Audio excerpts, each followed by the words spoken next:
Good morning, good morning. This is George, and we are about to start the webinar on color charts and indicators various. Could you just confirm for me that you can, number one, hear me, and number two, see my charts, which we should all be looking at, a little composite set of charts of the Euro GBP. Excellent, excellent. Right, good to be with you again this morning, and good to also see a number of people in the room that I know quite well, and have followed some of the work, some of the setups that I use on more or less a daily basis. Now, I'm just going to take a little wander through some of the main indicators that I use. Now, some of you may think that that's a little bit of a contradiction because I'm not really a great indicator trader. I much prefer to watch price action, see how things are unfolding, and this for me is a typical set of charts that I look at just to get the general perspective of what is going on. And I always start with the bottom left down here, where we've got the daily chart, which I've now just sort of brought up full screen, just to get the big picture. And the big picture has been telling me for quite some little while that there has been strength in the euro against the British pound. Now, that's no great surprise. I think we're all well and truly aware of that fact. But one of the key things for me is the area to which it has actually come up. Now, it's come up quite a long way, and that area that it's come up to is in the region of a previous high. Now, I've just popped the fib grid on, and of the indicators that I use, I probably use Fibonacci more than anything else. I find it a very, very useful tool in terms of looking at retracements. And we can see that on this particular chart, we've had price come up to a little consolidation area, which is sort of centered on 78.6, and it didn't quite hit 88.7. Now, I like to use the main harmonic patterns, and we'll talk just a little about those later on. But just using a tool which is as simple as fib, which pretty well every chart provider will have quite a reasonable fib grid on board, provided that you can put some of the key fibs on, which are these higher fibs that you can see now on this chart. So much for fibs just for the moment. The retracements always work exceedingly well.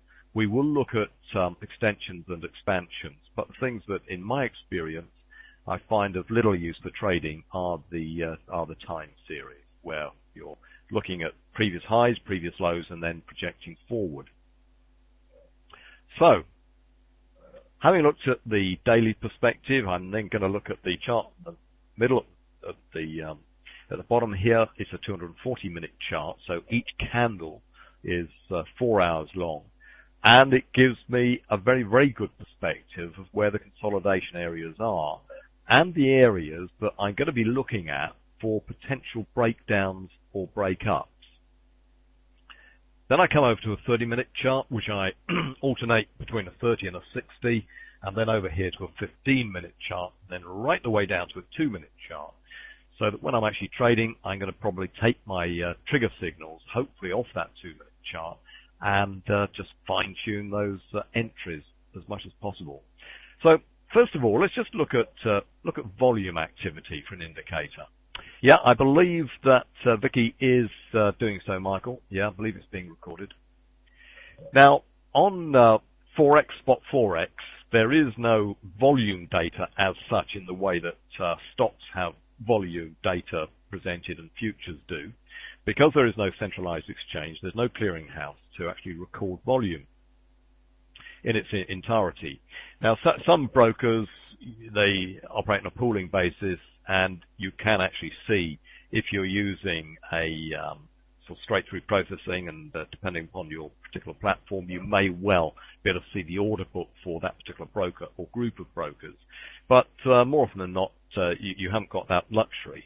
But what you can do with TradeStation, Sierra Chart, one or two others, you can set up tick activity as a proxy for volume, and that's exactly what I've got. Now, a tick, one single tick, is one single price change, and where you've got this thing spiking all the way up here, as we can see, we've got a volume spike up to 1,400. That means that there have been 1,400 ticks or price changes during the formation of that candle. Okay, and many stock traders, I have to say, tend to prefer tick activity to the actual volume which has gone through, because it's more of a genuine indication of the amount of excitement or activity. Clearly, it's activity going through, which is slightly more akin to what goes on in the pits, where sort of futures are traded in the pits. Then this is a much closer proxy. Anyway, all of that said, what does volume tell us? Right, well, quite simply, the way that I use volume is that it just gives me the general perspective of what has been going on overnight, for instance. And we can see right bang in the middle of the chart here, overnight activity is somewhat quieter than it is during the day. And as we can see, it really picks up around about sort of 7:30, 8 o'clock, and then runs through until around about 4:35 o'clock, and then the volume just tails right off. Why is that? Well, quite simply because first thing in the morning, we've got the London traders, Frankfurt traders all getting to their desk, and then round about the lunchtime session, things drop into the doldrums, not too much happens, and then New York kicks in just after 1 o'clock, and bond market opens at 20 past 1, and then we get a lot of activity, tremendous amount of activity around about 3 o'clock, where we've got the main three centres. We've got Europe, the fall of Frankfurt, we've got London, and of course the US really contributing to heavy volumes going through. So we tend to get some real good moves first thing in the morning, and we get some real good moves after lunch in the UK. Now, what I want to just draw your attention to is that on this particular chart, again right bang in the middle, we've got a volume spike, okay? And price has been moving down. So we've got a general move on down as volume has been increasing. Now, that's generally quite a good sign. And in fact, futures traders will be making sort of full use of that fact by showing that there are new sellers coming into the market. So while you've got that going on, then that's absolutely great. But then you're likely to get a volume spike. And we've got a volume spike here where price has created one of these hammer candles where price went lower, and then it's left a small body behind. But it's on higher volume or volume activity than there was over a number of preceding candles. That very often, and this is the general rule, a volume spike very often leads to a reversal, and that's exactly what happened just there. So, you can pick out one or two other ones where, you've got a volume spike. Now, you've got a volume spike which occurred there, right bang in the middle of a little consolidation area or sideways move to up, and that eventually led to a resolution of the conflict there. In fact, that particular candle really was a go-nowhere candle. It was not quite a doji, it's a bit more like a spinning top. So there's a real tussle there between buyers and sellers, which was eventually resolved. So whenever I see a volume spike, I'm looking for a reversal. There we are, got one there. Price then just came on down, and it's worth just noting what is happening with the Euro GBP right now, because we've just had I think it was PMI figures coming out, which were not absolutely earth-shattering, but they were certainly earth-shattering enough to get the pound really moving strongly, and consequently the euro then has just collapsed down. But what is this telling us? Well, we got a volume spike. So in this region, having had a really good move down, then just maybe we want to be looking for some form of reversal coming on. So that's just taking a look at volume. You can use it in any time frame at all. But I'd also want to just bring in another volume-related indicator that I found quite useful. And this one, again, it's a standard one that you'll find on most of the good charting packages will have this, and it's called the money flow. Some call it the money flow index. Now, what it does is that it's rather like, the calculation behind it is rather like using price action together with volume in the form of a Wells-Wilder RSI. Anyway, the technicalities are really completely immaterial. It's really what this thing is actually telling us.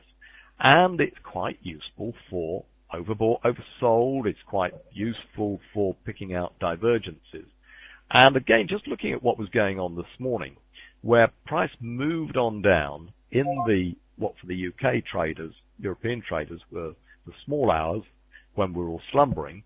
And at this point, which hopefully you can see my line there, at that point, it actually hit a low.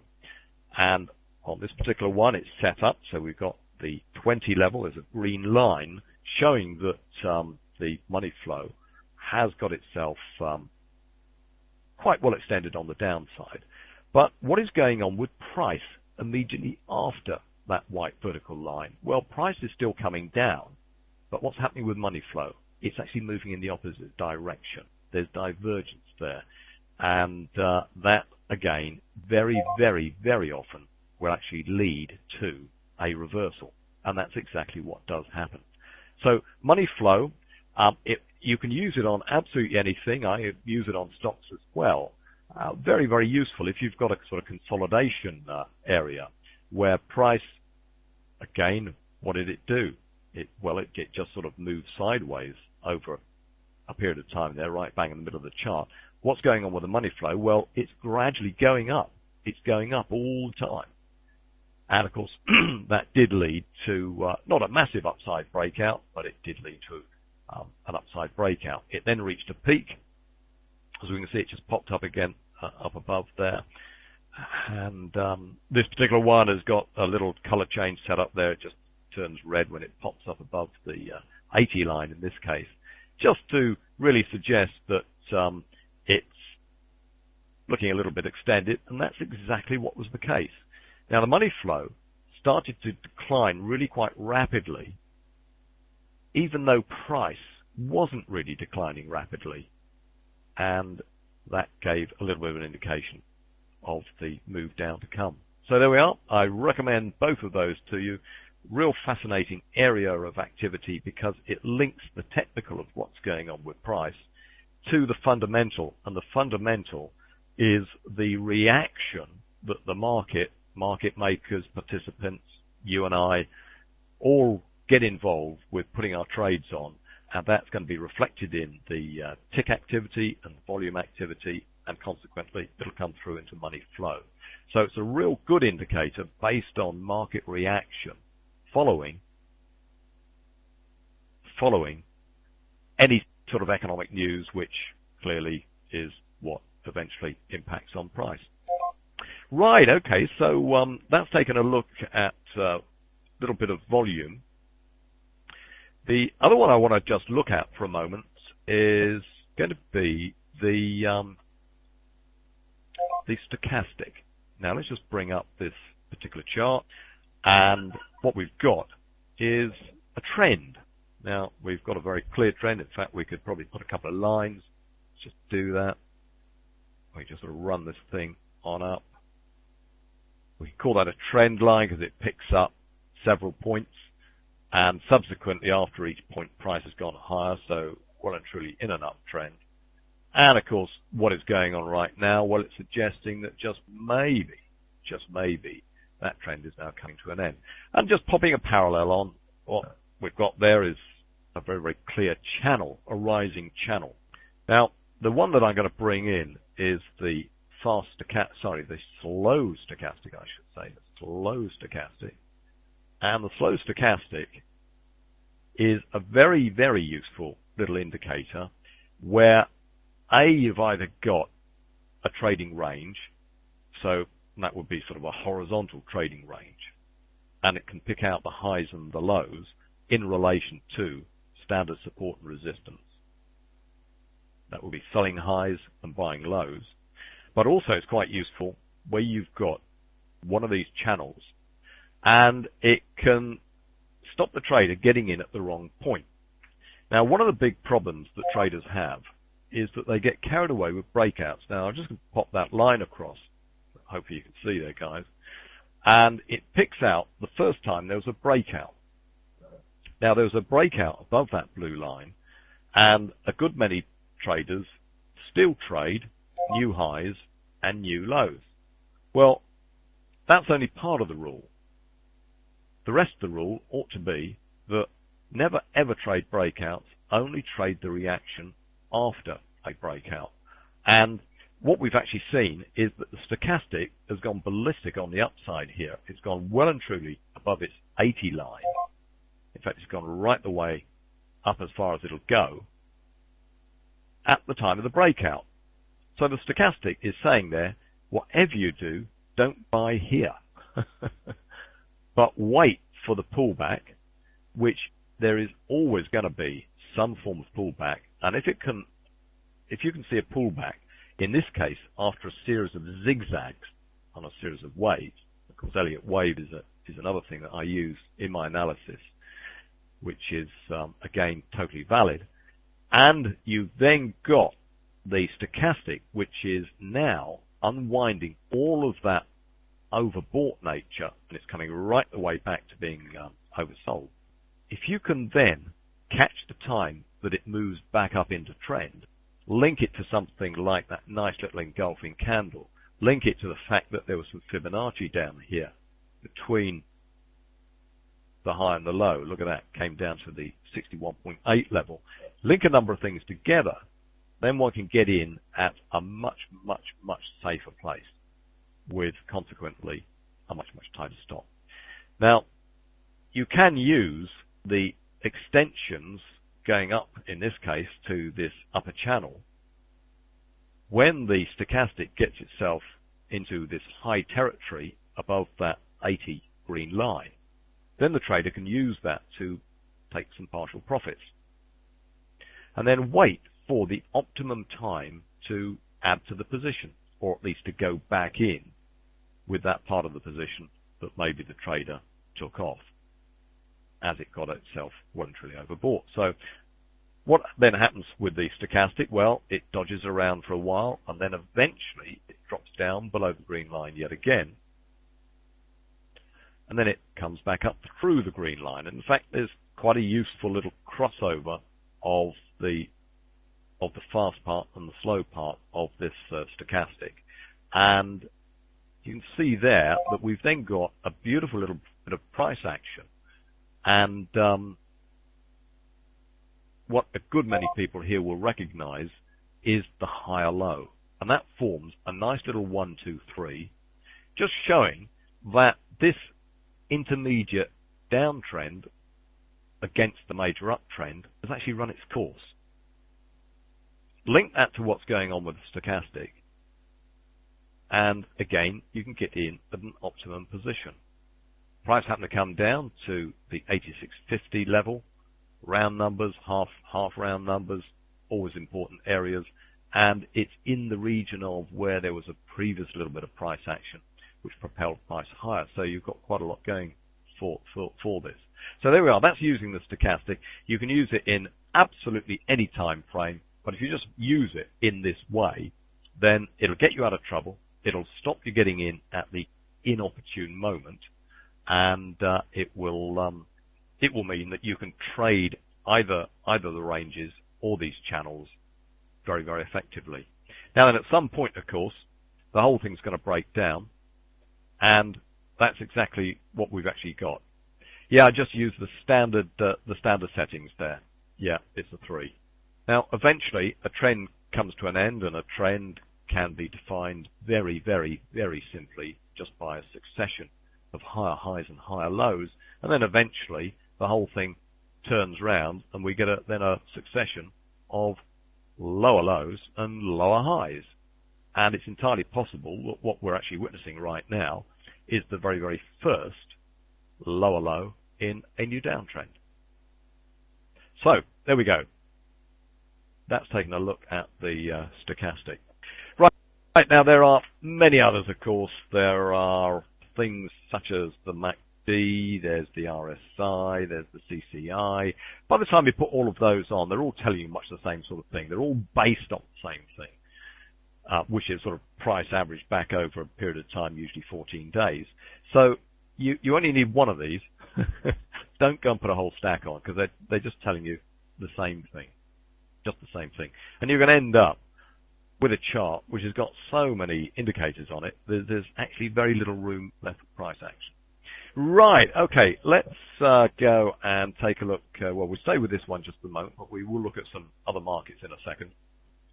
Just want to bring in the color charts, which, Boyka, I think you were quite interested in last time we were speaking. And let's just bring the color charts in and take a look at this.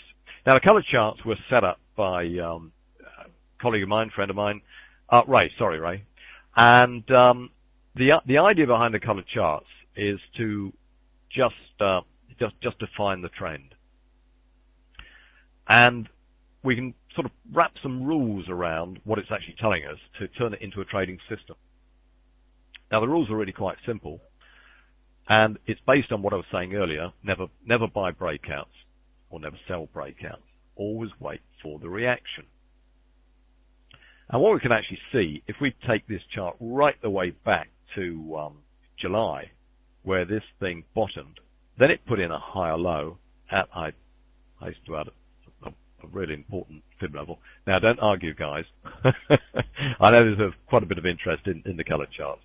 Then, what happens? We get the breakout of the channel. Now, if you can just draw a line on your charts, most will allow you to do that, that would just show where, at which point, there is a breakout. Okay, that's a breakout just there. So, if you're going to buy at that point, okay, that's fair enough, you could probably do that. But where the color charts are concerned, what we do, we wait for the pullback. Now, where things have gone blue, we've got the dots there, which you can either have dots or a line. We actually call them the gravity dots or the gravity line. Then you get a little consolidation. And when it's a combination of red and blue, then it's indeterminate. So being indeterminate, we're not going to take a trade. Eventually, they both become blue. And as price consolidates back towards the gravity line, gravity dots, add in for good measure a nice little Hallmey candle there that eventually breaks. As price moves back up with the trend, and they're both blue, what are we going to do? We're going to get in there and trade it. So we stay with it while it's all blue. We stay with it while it's all blue, and then eventually we're going to get a change over to red. And that's the cue to say, well, thank you very much, trade over. And then, after that, what do? Well, we just wait. Now, we get a breakout on the downside. Again, let's just draw a line in. Pretty steep line.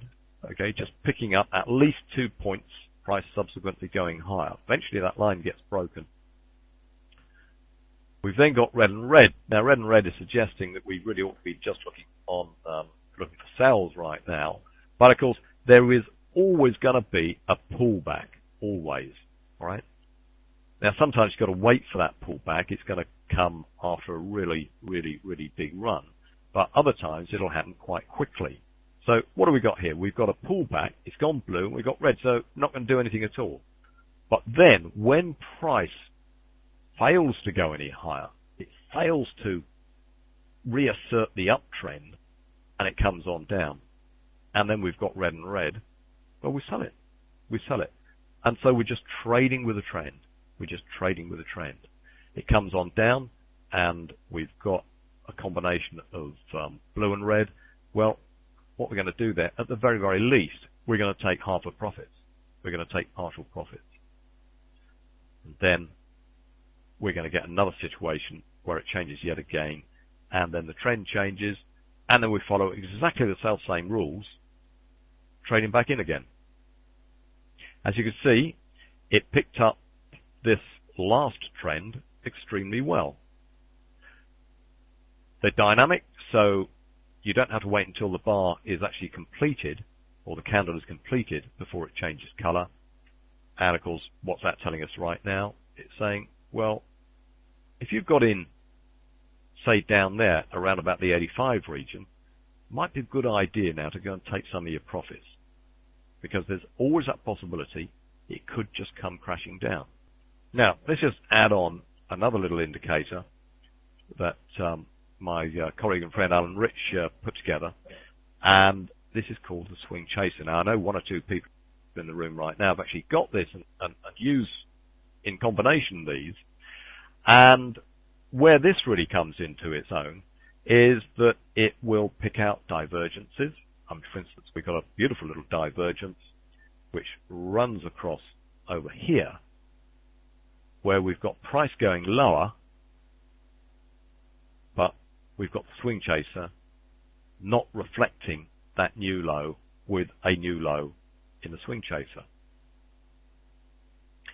It also picks out where there is price which is getting itself well and truly overextended, which actually happened just down here, and this one kicks off just before the color charts change.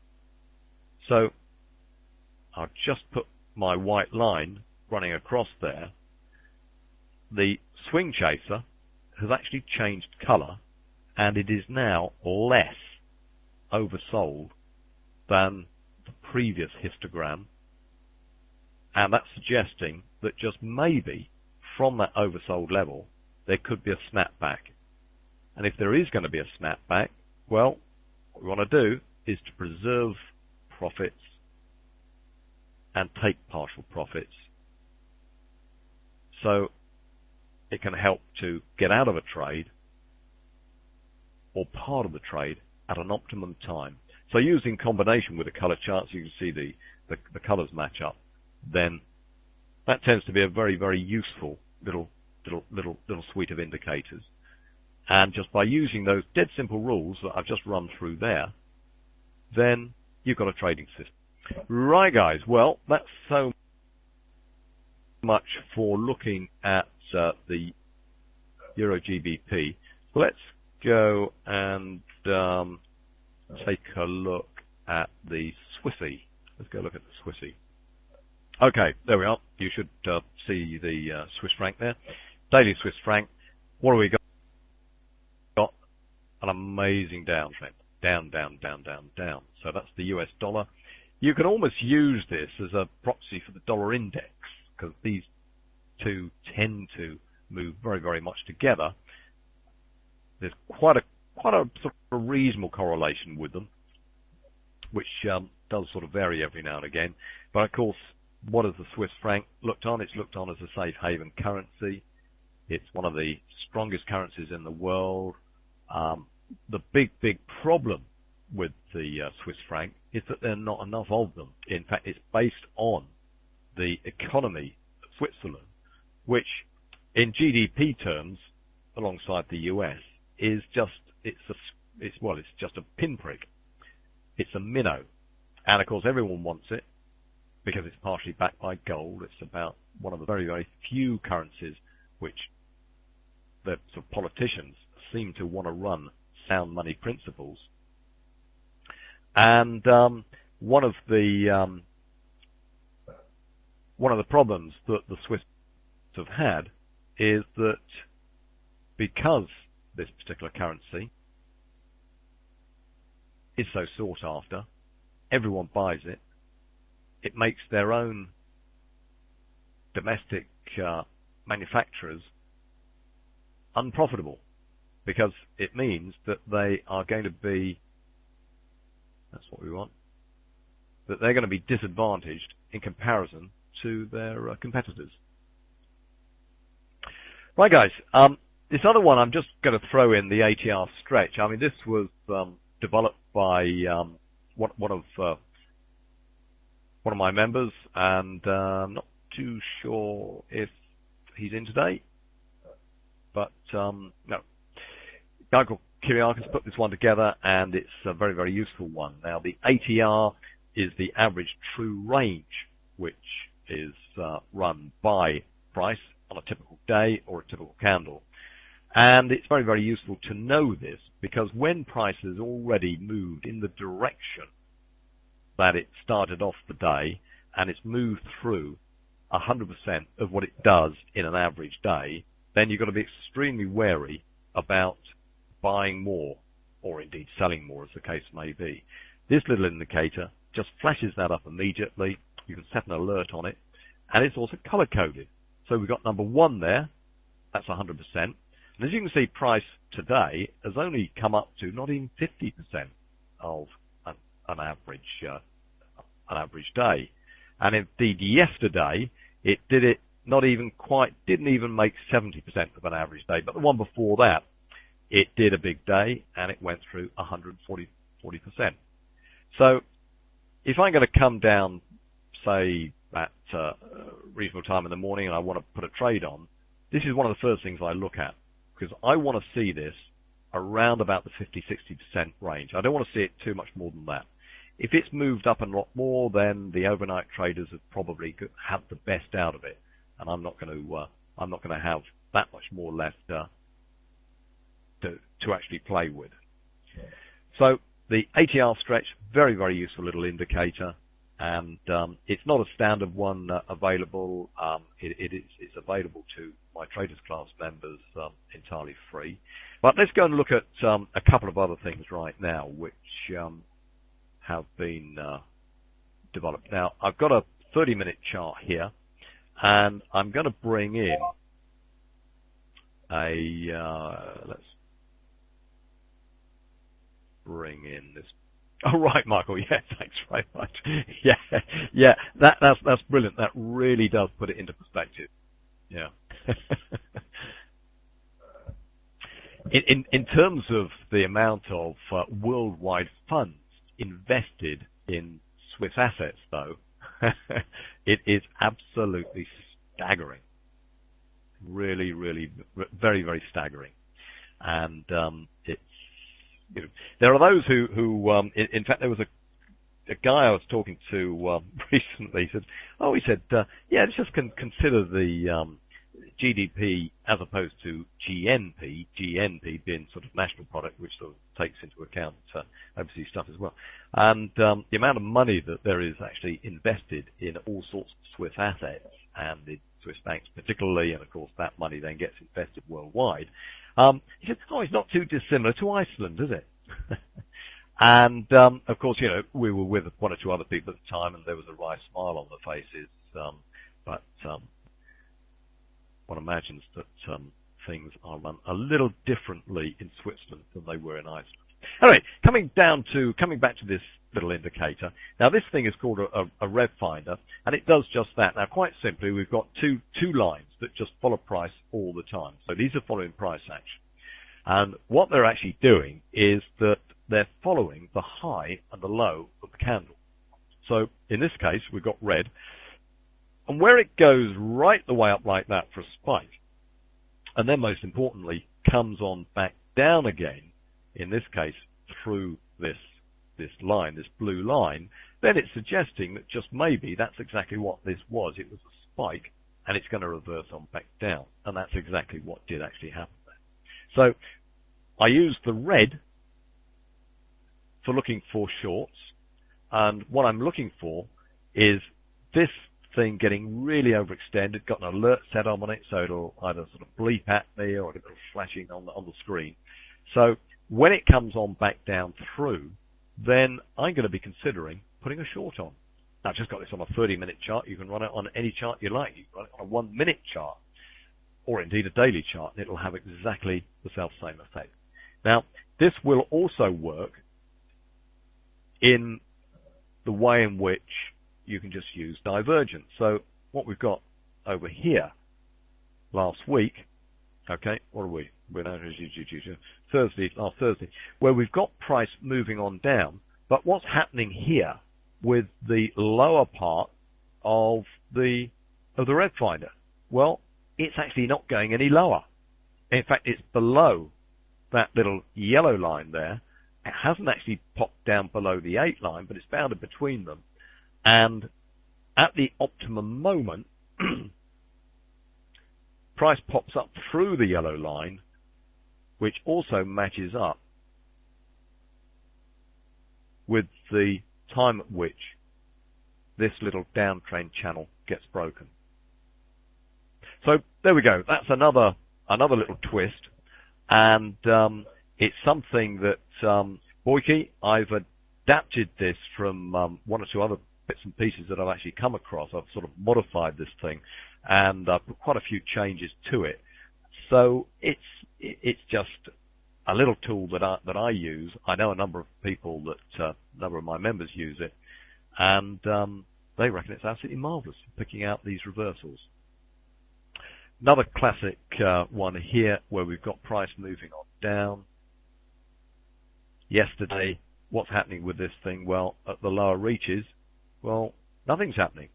It's not going any lower. In fact, it's going to ever so slightly higher. So when this thing is getting really extended, just like that, then I'm not looking for further shorts.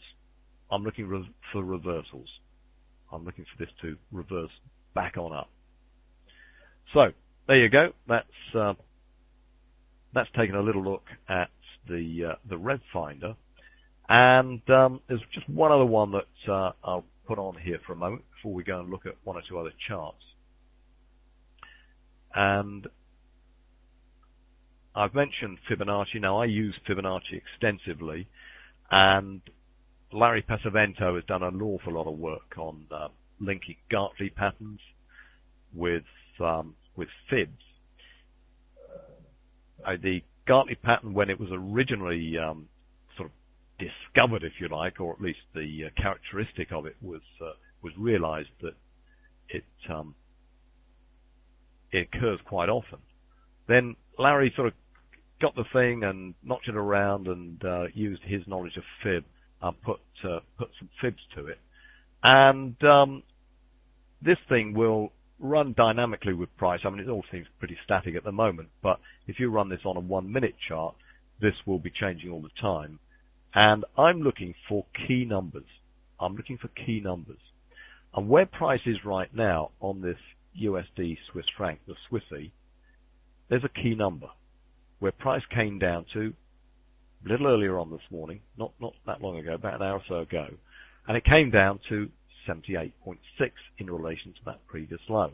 Now, that makes this not a perfect Gartley, but it does make it a Gartley pattern, or at least it's got the characteristics of a Gartley. Add to that the fact that that level comes at 61.8 of the retracement on down here, adds a little weight to it. The fact that the Rev Finder was well and truly overextended, and it's now coming back, and the candle itself has got a really long tail, and the body is actually smaller than the tail, suggests that there are buyers there. Now, the reason the buyers are there, goodness only knows, but the fact that we've got quite a few bits and pieces there, add to that standard support and resistance at the level of a round number. Okay, we got price moved back up from there, 4 o'clock yesterday. It spent quite a bit of time there, okay, on Friday. Going back to earlier in the week, then price spent quite a bit of time there and bounced up from that region previously. So what do we got? We got support and resistance, number 1. We've got some important fib numbers, number 2.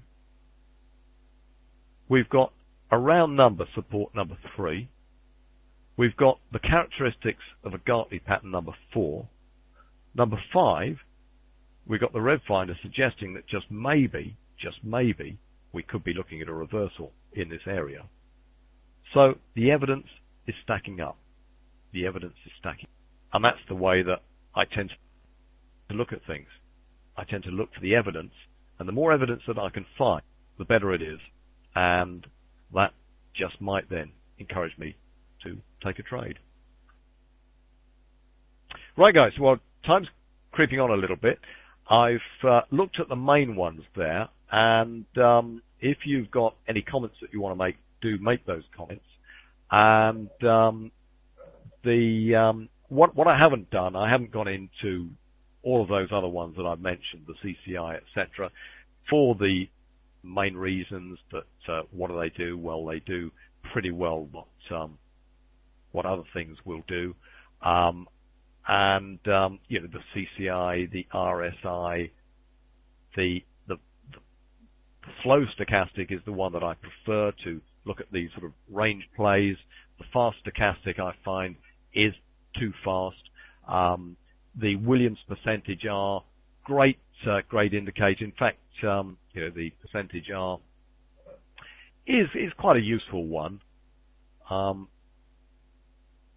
think actually that I've not no do apologise. I haven't actually got it on here at the moment, but there are so many of these things which you will find that you may well gravitate to what you actually want, what you really, really want. And once you find an indicator that seems to work for you, then absolutely great. But coming back to price action, which is where it all actually happens, then just look at what's going on here with this 2-minute chart of what we've just looked at. We get that big move on up, okay? But what have we got? We've got 1, 2, 3, 4, 5, 6, 7 times price, okay, has jumped around at this level.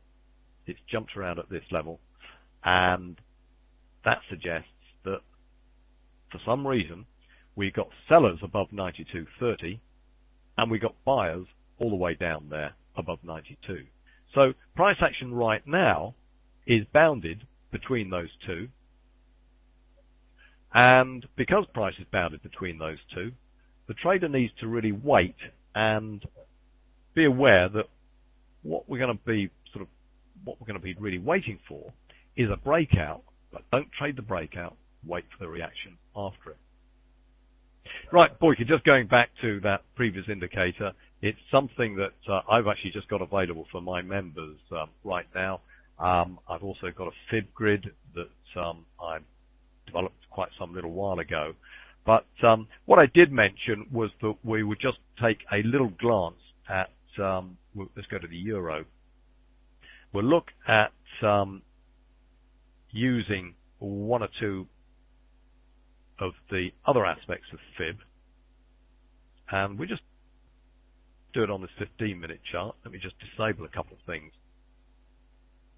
Where price has been just meandering around. So the standard fib, for the Gartley, absolutely, yeah. Well, what I tend to do, Boyke, is that I keep aware of the magic numbers. The magic number is 78.6. So if on my charts I see prices come all the way down to a 78.6, then the chances are that is going to be one of the, it's going to be a Gartley pattern or something similar to it. And I'll actually just draw in the lines myself. But that little fib finder software actually does it for me. So, I can then display dozens of those, and, the dozens of those charts, well, I can just sort of pick out whichever ones are coming down to the magic numbers. Right, Mike, what we got? Notice the CCI and the Williams percentage are on almost all occasions. What's your take on this? Yeah, I mean, that is so true, Mike. Yeah, that's so true. You've got some people who will absolutely swear by the CCI. Others, will say, oh, no, it's got to be the Williams. Well, find what is going to work for you, but don't use both if they're going to give very, very similar signals. Right, so there we are. Look, that's a retracement, straightforward retracement. Now, the extensions would work in this way. So we take a significant high and a low and just measure it. Now, this is in TradeStation. The fib grid is very, very easily used. And I'm then just measuring one swing against another. So we got the first swing that came from the high. It sliced through this area of price action. Okay, came to an end, bounced on up. Then I'm projecting on down, and I'm projecting down 100%. Now, I think last time we were talking about measured moves and all that sort of thing. Well, that's exactly what we've got here. And that is picked up where price has actually come down to this morning. And at the moment, it's indeterminate whether it's going to continue on down or indeed whether it's going to turn the corner and move up. Well, there's a bit of price action here, which is suggesting that just maybe price has gone low enough for the moment, and the fact that this has moved to 100% of the previous swing suggests that we've got one bit of evidence there, we've got another bit of evidence, because if we look left, just pop a line across, look left, all the way left, well, it's an area where there's been a whole stack of price action. So where there's a group of candles showing where there's prior price action, then it's entirely possible that that's exactly where price is likely to react, and it has done. Add to that the little 1, 2, 3 multi-point reversal, which could be in the making, because right in the middle of it, that attempt to go lower, the test of the low, left behind a very, very long tail there on that 15-minute chart, suggests that it could be a reversal at this point. But at the moment, all it is just a pause and a downtrend. Now, let's just go a stage further with fib and look further down the chart. And areas where you've got at 41.40 here, 141.40, where there is a 150% extension, okay, and a 61.8 retracement, puts a couple of fibs together. And where you've got a couple of fibs together, then you have got areas, potential target areas, that if price does come down to this region, there is most likely to be a reaction thereon. Now I'm just going to change this extension to a Fibonacci expansion, and it's just expanding on down, which is effectively showing a breakout below that previous low. And the same thing is true. Where you get a conglomeration of fibs together, we've got one there, 38.2 expansion together with 50%. Again, in this region of the 61.8, this 141.40, in this case 141.45 region, that would have linked up. Let's put the extra grid on, just so you can see the extension grid as well, falling in that area. So that would give a reasonable target area, assuming that this trend decides to move on down. So there we go, guys. That's taken a little look at fib, which I think is one of the most useful indicators there is. We've taken a little look at volume and volume activity, which I think is all important because it's linked up to fundamentals. We've looked at the money flow index then, which is linked to an RSI and, of course, the volume activity itself. Looked at the ATR stretch and the color charts and some of the automatic software that I've got here with Rev Finder and the Fib Pattern Finder. Right, Boyke, let's just go back then to that chart for a moment. I'm just going to take off a couple of these, got far too many lines showing. Right. What I've actually got then with the grid at the moment, I've picked out a high to a low, and then I want to do an extension from the next reaction high, okay? So you take an extension from a reaction high, a retracement, from a retracement. The expansion you take from the low, the previous low, after price has bounced up from it. Okay? Hope that helps. And the general rule is, where you've got a whole series of fib lines all joining up in a general area, then it gives greater weight to the fact that there may well be a target area in that region. Oh, right. Why is there so little move on euro? Yeah, well, I think possibly so, because what have we got? We've got the euro just dodging around here, going nowhere. And where you've got price going nowhere, then it's suggesting great uncertainty. And looking to the daily chart, let's just take these bits and pieces off.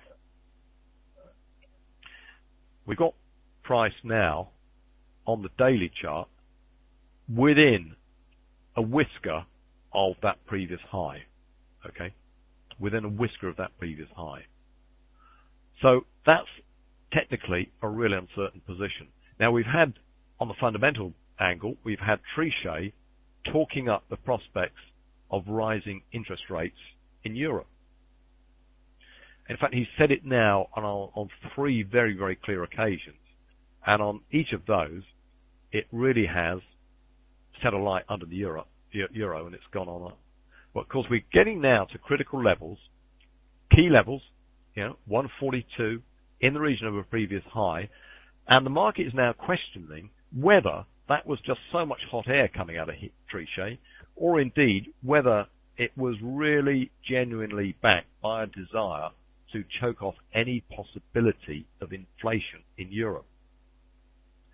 Now, of course, with the exception of Germany, then the possibility of inflation, certainly in the southern European countries, seems so far off beam that it would just be an impossibility. And indeed, increasing interest rates, which is going to further strengthen the euro against other world currencies, is not going to do any good at all for the European economy. So we're at a real crossroads. So we've got to wait for that decision on Thursday. Will they or won't they? And I guess that we will see a fair old bit of activity really following that decision, one way or the other. Roll this out to the weekly, and as you can see, I've got a whole series of fib band areas that are really quite important. So, could price get all the way back up to 150, or indeed, is it going to crash on down through? Well, I think there are. Yeah, I always like to think. I always want to wait. I mean, I never trade numbers. I never trade non-farm payrolls. I always wait until after. I want to see how the market is actually reacting. I'm not worried about the figures themselves. I rarely look at the actual figures, but I just want to see how the market is actually going to react. And then you can just see how the market's interpreting it. I never want to second guess it because, there are so many economists, so many of the great and the good of sort of various analysts within the various banks and the various investment houses who get it hopelessly wrong. I'm going to get it hopelessly wrong if I try and second guess. But if I can jump on what the market is actually doing after the numbers, then that's great. I'll go along with the market reaction after the numbers. Right. Well, just in answer to that question there, Mike, the smallest time frame, then I'm actually I bring it right the way down to a 2 minute. Now, when I'm actually entering a position, then I'm going to come right the way down to a 2 minute. So I got to really fine tune my entry. Hopefully, clearly I'm going to probably miss more than I actually take. But then, if I've got a piece of that trade which I've kept on over a period of time, and it might be running over several days, it's now going into a swing trade, then of course that's exactly what I'm going to do. I'm going to run out to the 15-minute, the hourly chart, and the 30-minute chart I find is a really, really useful one. The 30-minute chart for me is where the money's made, because you can so often get some really good intraday moves where you can take your signals off that 30-minute chart, and they'll quite often run on through. Now, in terms of the pairs, well, I want to get the cleanest and the tidiest pairs. Things that are spiking around a lot, I'm not too keen on. If I can find something that is sort of moving reasonably cleanly without too much ziggy-zaggy knocking against the trend all the time, then that's great. And it changes around a bit. I mean, the euro is and has been a really good mover. We've had some excellent moves on cable, although cable tends to be a little bit spiky against the trend. Spikes against the trend, well, just trade it accordingly. And the Australian dollar, those three have been really, really good movers. But I'm now starting to take a real strong interest in the Swiss franc. The other thing I'm taking a really strong interest in, although as we speak, I've actually taken a position off, is the JAPY, is the USD JPY, which I think has got enormous potential, and the JAPY crosses such as, well, the British pound against Japanese yen, and what has worked extremely well in recent history is the euro against the JPY. Yeah, I do more or less, Mike, more or less. And I do also use Tom Yeoman's AccuStrength, and that's quite useful for intraday trading to pick out the strongest and the weakest currencies. But more on that maybe at some other time. Right, guys, well, it's coming up for 11 o'clock. I think I've probably overstayed my welcome just a little bit there, Vicky. I hope that was all right. And it's time now for me to... Absolutely, yeah. Right, okay, guys. Well, good to be with you. And if you're interested in contacting me, send me an email at support@, I'll just write this in, clickevent.co.uk. I do apologise that this is in block capitals. It was not meant to be over strongly put there. So, yeah, support@clickevents.co.uk, and you can also look at my websites, clickevents.co.uk and tradersclass.com. Right, okay, guys, that's it for now. Good to be with you, and I'll see you next month.